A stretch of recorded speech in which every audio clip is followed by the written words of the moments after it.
कैसे हो बच्चों। आज मैं 6 और 7 क्लास के लिए हिंदी की वर्कशीट लेकर आई हूँ, वीक 5 डे 2 की वर्कशीट। तो बच्चों हम आज करने जा रहे हैं भोजन। जी हाँ बच्चों, कहानी का नाम है भोजन। सचमुच में भोजन नहीं, कहानी में हम भोजन करने जा रहे हैं। बच्चों आपने अभी तक की सारी वर्कशीट अच्छे से देख ली और कर भी ली होगी। और ये जो वर्कशीट अगर आपने नहीं की है तो मेरे साथ साथ आप ज़रूर करें। और अगर आपने ये वर्कशीट कर रखी है तो एक बार रिवीजन के तौर पर ये वर्कशीट ज़रूर देखें। ये आपका देखना बहुत ज़रूरी है बच्चों, क्योंकि हिंदी भाषा से संबंधित जो भी दिक्कतें हैं वो वर्कशीट के माध्यम से दूर हो जाएंगी, क्योंकि इसमें हिंदी भाषा को बहुत अच्छे से और आसान तरीके से समझाया और पढ़ाया जा रहा है। तो जिन बच्चों को हिंदी भाषा मुश्किल लगती है वो ज़रूर ये किताब को पढ़ें और वर्कशीट को करें, जिससे कि आपको हिंदी भाषा मुश्किल ना लगे। तो बच्चों चलते हैं हम इस कहानी को पढ़ने। इस कहानी को पढ़ने से पहले हम ये दो चित्र देख लेते हैं। तो दो चित्रों में हमें दिखाई दे रहा है एक आदमी है और एक बच्चा है, और यहाँ पर बच्चा जो है हैरानी से देख रहा है और वो आदमी भी देख रहा है। तो चलो चलते हैं और पता करते हैं ये दोनों कौन हैं। तो कहानी में लिखा हुआ है मोहित पिताजी के साथ गेहूं लेने मंडी गया। तो इसका मतलब है इस बच्चे का नाम मोहित है और ये हैं पिताजी, और ये कहाँ गए हैं, गेहूं लेने। वापसी में वे दोनों गेहूं को पिसवाने के लिए बाजार में आटा चक्की पर चले गए। ये आटा चक्की का पता चला है। अब वो अपना गेहूं जो उन्होंने ख़रीदा था वो पिसवाने के लिए वो आटा चक्की पर चले गए हैं।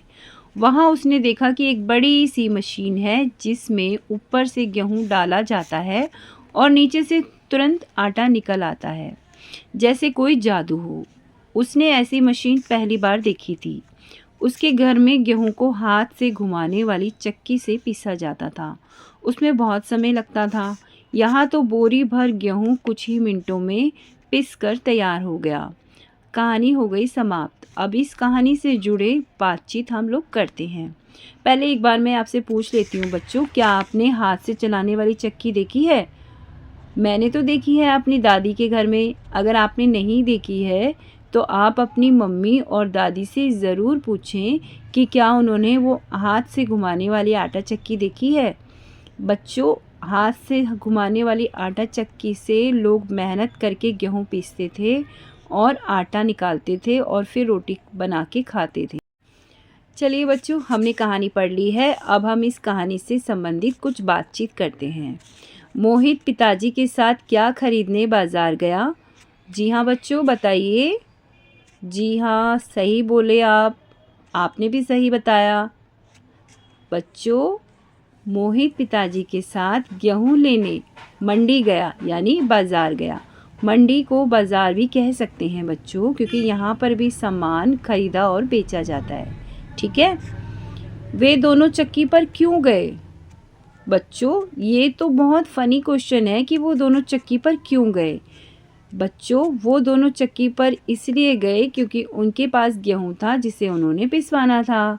तो सभी बच्चे जो बच्चे हैं उन्होंने सबने इसका उत्तर दे दिया होगा। गेहूं को पिसवाने के लिए वे दोनों चक्की पर गए।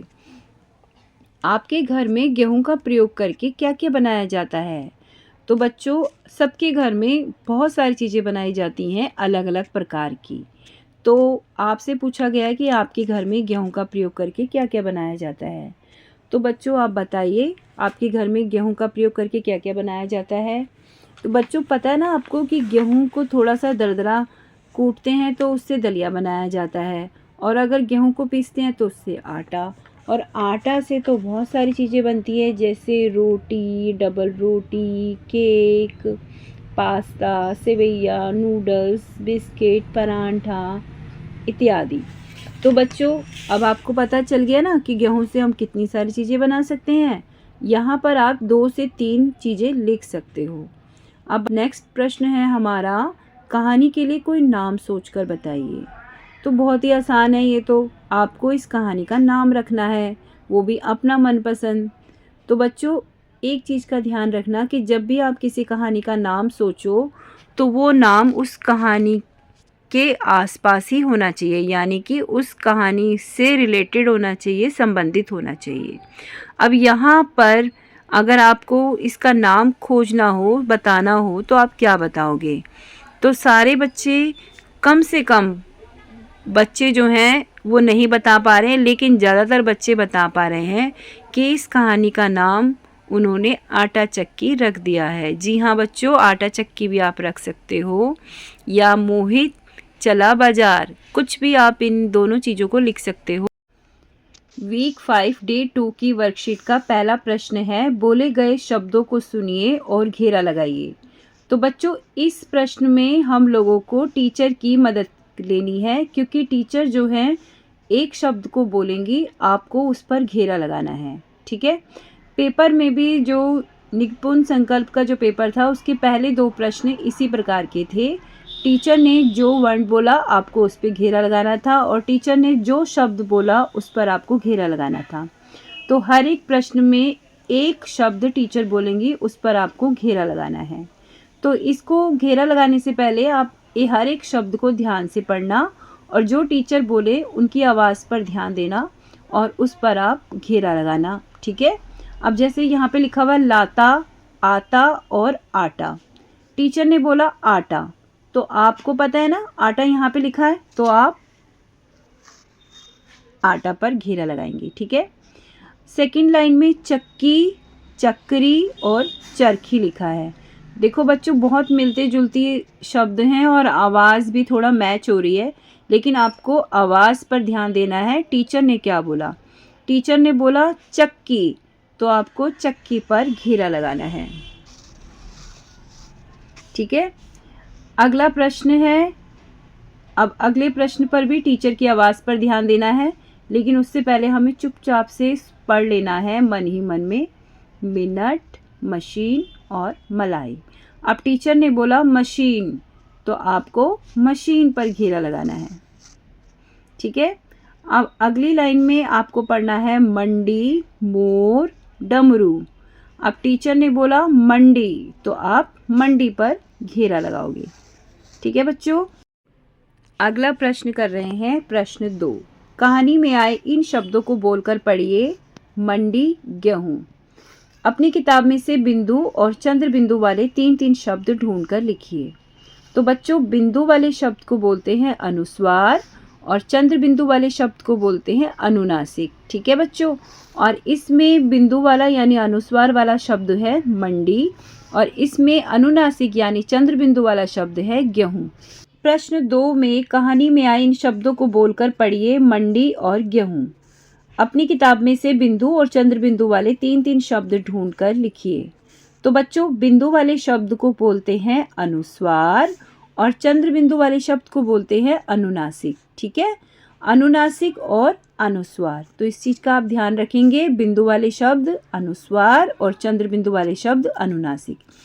इस किताब में बहुत सारे अनुस्वार और अनुनासिक शब्द हैं, जो कि मैंने यहाँ पर कुछ लिख दिए हैं, जैसे कि अंकुर, सुंदर, अंदर, और जैसे कि आंगन, खुशियाँ और माँ। तो बच्चों, इसके अलावा भी बहुत सारे शब्द हैं अनुस्वार और अनुनासिक, आप उनको ज़रूर पढ़ लेना। इन दोनों को पढ़ते समय यानी उच्चारण करते समय बहुत अंतर नज़र आता है। जब आप इनका उच्चारण करेंगे तो आपको इसका अंतर समझ में आएगा। शब्द अनुस्वार है वो नाक से ध्वनि निकलती है, और चंद्र बिंदु वाले शब्द अनुनासिक हैं, नाक और मुंह दोनों से ध्वनि निकलती है। देखो ये रे, अंकुर, सुंदर, अंदर, घंटा, गंदे गंदे, गंदगी, कंघी, दांत, चंपा, जंगल, पसंद, ठंडक, इंडिया गेट और मंडी। इसी प्रकार से चंद्र बिंदु वाले शब्द, जिसे अनुनासिक कहते हैं, आंगन, माँ, मक्खियाँ, फंसी, खुशियाँ, पहेलियाँ, अंगुलियों, कहाँ, सब्जियाँ, दवाइयाँ, पत्तियाँ, हाँ और गेहूँ। इस प्रकार से निपुण संकल्प की किताब में जो भी अनुस्वार और अनुनासिक के शब्द आए हैं, वीक 5 तक मैंने इसमें लिख दिए हैं। आगे भी आएंगे बच्चों, आप ध्यान रखना और देख लेना कि कौन सा शब्द अनुस्वार है और कौन सा अनुनासिक। ठीक है। प्रश्न 3, अपनी पसंद की किन्हीं 4 खाने की चीज़ों के नाम लिखिए। इस प्रश्न में बच्चों आपको अपनी पसंद की खाने की चीज़ें लिखनी है। और क्या क्या लिखना है? पहले में लिखा हुआ है फर्स्ट में मिठाई। मिठाई में मैंने लिख दिया है लड्डू, क्योंकि यहाँ पे लड्डू की फ़ोटो है, लेकिन आप भी अपनी पसंद की लिख सकते हो मिठाई। फिर है सेकंड में सब्जी, तो मैंने लिख दिया है गोभी आलू। आप अपनी पसंद की सब्जी लिख सकते हो। तीसरे में लिखा हुआ है फल, फलों में मैंने लिख दिया आम। चौथे में लिखा है बाज़ार से, तो बाज़ार से मैं क्या खाना पसंद करूँगी, मैंने इसमें लिख दिया समोसा। तो आप अपनी पसंद का बाज़ार से चीज़ का नाम लिख सकते हो। प्रश्न 4, कल आपके घर भोजन में क्या क्या बना था? इन्हें बनाने में इस्तेमाल हुई कुछ चीज़ों के नाम भी लिखिए। तो बच्चों इन्होंने भोजन के बारे में पूछा है कि आपके घर में कल क्या क्या बना था। तो बच्चों आप जो भी आपके घर में भोजन बना है वो लिख सकते हो। जैसे कि मैं लिख रही हूँ यहाँ पर दाल, चावल, रोटी और सब्जी। ठीक है, तो दाल क्या क्या इस्तेमाल हुआ था? इसमें दाल इस्तेमाल हुई थी। ठीक है, चावल बनाने में चावल इस्तेमाल हुए थे और मसाले। ठीक है, रोटी सब्जी में आटा और सब्जी में लिख दिया मैंने मटर, गोभी। ठीक है बच्चों, तो ऐसे हमें सामग्री लिखनी है। सामग्री मतलब जो चीज़ें हमें खाना बनाने में इस्तेमाल हुई हैं उनके नाम लिखने हैं। ठीक है बच्चों, हम वीक 5 डे 2 की वर्कशीट कर रहे हैं और हम प्रश्न 5 में पहुंच गए हैं। यहाँ पर माँ और बच्चों के बीच भोजन को लेकर कुछ बातचीत चल रही है। नीचे दिए गए चित्र को देखकर अंदाज़ा लगाइए और लिखिए कि वे क्या बातचीत कर रहे होंगे। बच्चों ये चित्र में जो भी फ़ोटो है, जिसकी भी फ़ोटो है, उसको ध्यान में रखकर हमें बातचीत लिखनी है। तो यहाँ पर देखो इनकी तरफ इशारा हुआ है तो ये बोलेंगी, यहाँ पर इनकी तरफ इशारा हुआ है तो ये बोलेंगी। तो पहली बातचीत जो है यहाँ से शुरू करते हैं। यहाँ पर मैंने पहले से ही लिख दिया है क्योंकि समय बहुत ज़्यादा लग जाएगा अगर मैं लिखने बैठूँगी, तो मैंने पहले से ही लिख के रखा है और मैं जल्दी से पढ़ लेती हूँ। बेटा नाश्ता कैसा बना है, ये पूछ रही है। मम्मी ने आज पोहा बनाया है, ये बोल रही है। ये क्या बोल रही है? हाँ मुझे तो बहुत भूख लग रही है। फिर ये बोल रही है तुमने हाथ धो लिए? और ये बोल रहे हैं कि बेटा दोपहर को लंच में तुम क्या खाओगी? इस प्रकार से हमने ये प्रश्न भी कर लिया और इसमें जुड़ी बातचीत भी हमने लिख ली। ठीक है बच्चों, तो ध्यान से देखो, आपको भी ऐसे ही करना है। आप इससे भी आसान लिख सकते हो, छोटे छोटे सेंटेंस बातचीत के जो भी आप लिख सकते हो। ठीक है, और जो बच्चे लिख नहीं पा रहे हैं वो इसमें से देखकर लिख सकते हैं। अगला प्रश्न है समूह से अलग शब्द पर घेरा लगाइए। तो यहाँ पर हमें एक ऐसा शब्द देखना है जो बाकी शब्दों से अलग हो। चलो देखते हैं करके। पहला है हलवा, दाल, गुलाब जामुन और रसगुल्ला। पहले में हमें सब मिठाइयाँ लग रही हैं सिवाय दाल के, तो हम दाल पर घेरा लगाएंगे। ठीक है, अगला है कटोरी, मिर्च, हल्दी, नमक। तो बच्चों मिर्च, हल्दी, नमक तो मसाले हैं, लेकिन कटोरी अलग है तो हम इस पर घेरा लगाएंगे। अगला है आम, केला, सेब, दलिया। तो बच्चों आम, केला, सेब तो फल हैं, दलिया अलग है तो दलिया पर हम घेरा लगाएंगे। इसी प्रकार से चौथा है भिंडी, तोरी, बैंगन, संतरा। तो बच्चों देखो भिंडी, तोरी, बैंगन ये तीनों तो सब्जियां हैं, संतरा फल है, तो इसीलिए हम संतरा पर घेरा लगाएंगे क्योंकि ये इनसे अलग है। 7वां प्रश्न, इनका भोजन क्या है लिखकर बताइए। तो बच्चों ये चित्र में जो भी दे रखे हैं उनके नाम लिखे हुए हैं और इनका हमें भोजन बताना है। जैसे पहला इन्होंने बताया है चिड़िया, चिड़िया क्या खाती है? अनाज का दाना। अब दूसरा जो है घोड़ा, घोड़ा क्या खाता है? मैंने पहले से लिख दिया है घास।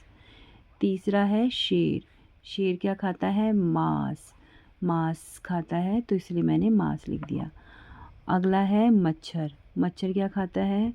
तो बच्चों मुझे तो नहीं पता मच्छर क्या खाता है, लेकिन हाँ मच्छर खून ज़रूर चूसता है, मुझे लगता है यही इसका भोजन है, तो मच्छर के लिए मैंने लिख दिया खून।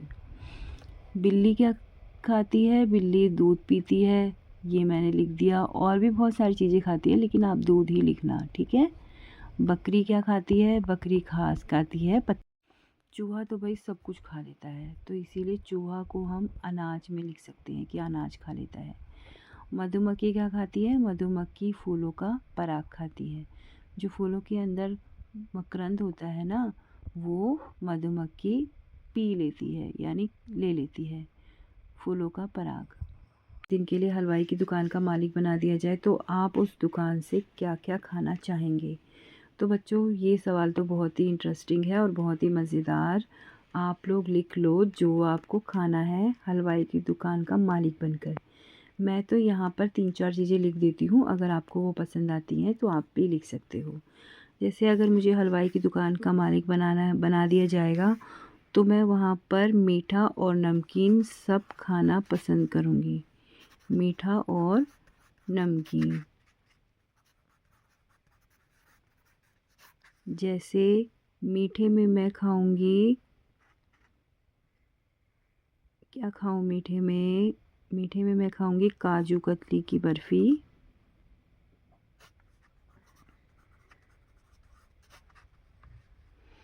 और नमकीन में मैं खाना चाहूँगी समोसा। अगला 9वां प्रश्न है, नीचे चित्रों को देखकर पता लगता है कि कैसे मीतू मेंढक ने अपने खाने का प्रबंध किया। चित्रों को देखकर कहानी बनाइए और लिखिए। तो बच्चों ज़रा चित्रों पर ध्यान दीजिए। देखो ये मेंढक का नाम इन्होंने रखा है मीतू, और ये देखिए चित्र। तो अब हमें ये कहानी बनानी है इन चित्रों को देखकर। तो बच्चों मैंने पहले से ये कहानी, ये चित्रों को देखकर पता लगता है कि कैसे मीतू मेंढक ने अपने खाने का प्रबंध किया। चित्रों को देखकर कहानी बनाइए और लिखिए। तो बच्चों बहुत ही आसान है, ये तो चित्र देखने हैं और इसके ऊपर कहानी बनानी है। तो बच्चों पहले हम चित्र ध्यान से देख लेते हैं। देखो पहले चित्र और दूसरा चित्र, तीसरा चित्र और चौथा चित्र। तो यहाँ पर क्या लिखा है? चलो पढ़ते हैं। एक मेंढक था मीतू, उसे बहुत भूख लगी थी। उसने इधर उधर देखा, उसे खाने के लिए कुछ नहीं मिला। चलो यहाँ पर ये वाली कहानी इन्होंने लिखी है, अगली कहानी हम लिखते हैं। उसे एक घर के बाहर एक मोमबत्ती, आगे कुछ नहीं लिखा है बच्चों, ये आपको लिखना है, ठीक है।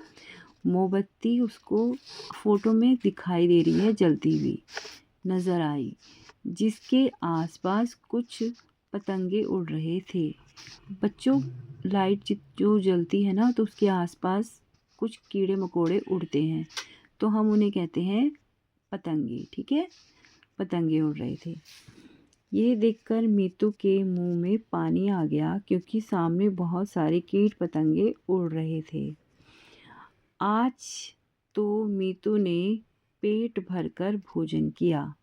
तो देखो बच्चों इस प्रकार से मीतू मेंढक की कहानी ख़त्म हुई, और ये वीक 5 डे 2 की वर्कशीट भी ख़त्म हो गई है। तो बच्चों मैंने ये वर्कशीट सारी की सारी आपको करवा दी है। अगर आपको ये वर्कशीट में कहीं पर भी कोई भी गलती नज़र आती है तो आप मुझे मैसेज के ज़रिए बता सकते हैं। और अगर आपको वर्कशीट आपने कंप्लीट नहीं की है तो आप इसे देखकर वर्कशीट कंप्लीट कर लीजिए। और अगर आपने कंप्लीट कर ली है तब भी आप रिवीजन के तौर पर इस वीडियो को ज़रूर देखें, जिससे कि आप आने वाले समय में कोई गलती ना कर सकें, ठीक है बच्चों। और अगर आपको मेरा चैनल पसंद आ रहा है तो आप मुझे सब्सक्राइब कर सकते हैं, क्योंकि आने वाले समय में मैं आपकी परीक्षा संबंधी कुछ जानकारी देने वाली हूँ और सैम्पल पेपर भी हल करने वाली हूँ, जो कि आने वाली परीक्षा के लिए इम्पॉर्टेंट है। तो चलो बच्चों चलती हूँ मैं, और अगली वर्कशीट के साथ फिर मिलूँगी। Bye bye, take care.